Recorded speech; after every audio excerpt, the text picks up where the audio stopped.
Good morning mga bro, RJ is back. I update ko na lang kayo sa aking bagong krillings. Ito'y 1 week.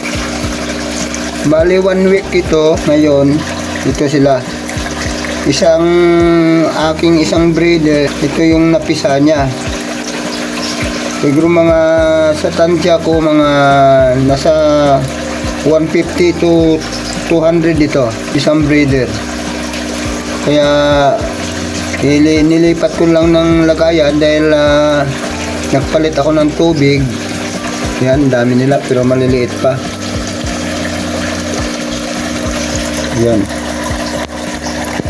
Papalit lang ako ng tubig eh. Kaya lilipat ko muna sila.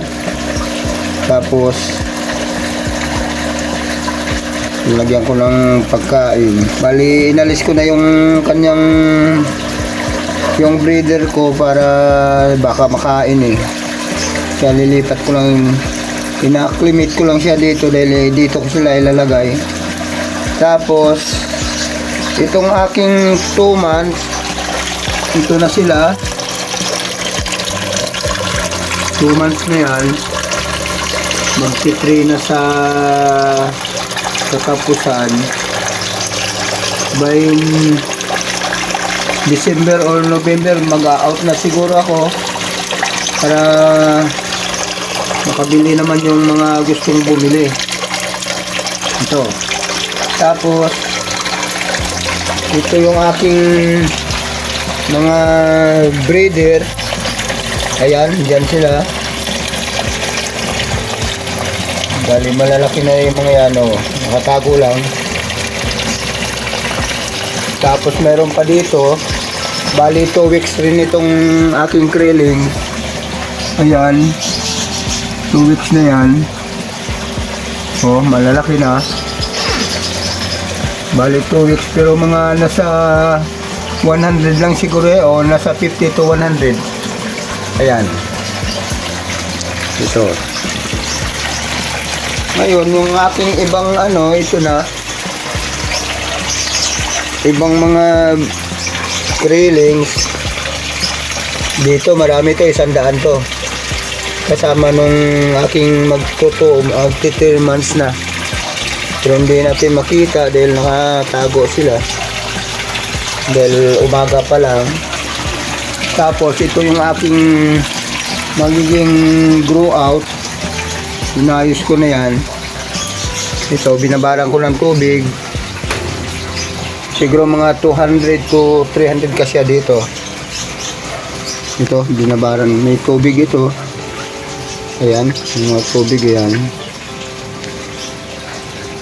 Bali, lalagay ko lang itong mga ibang gamit ko. Bali, kagagawa lang itong kahapon. Nilagyan ko yung gilid ng aking bahay. Nilagyan ko ng mating. Ayan. May mating doon. Mahaba rin to eh, kaya marami-rami ring i-grow out. Up and down to, meron pa sa ilalim. Ito sa ilalim rin. Bali pahaba rin ito. Ayan, diretso doon. Kaya marami-raming krillings ang ilalagay rito para maging dito ko napalakihin.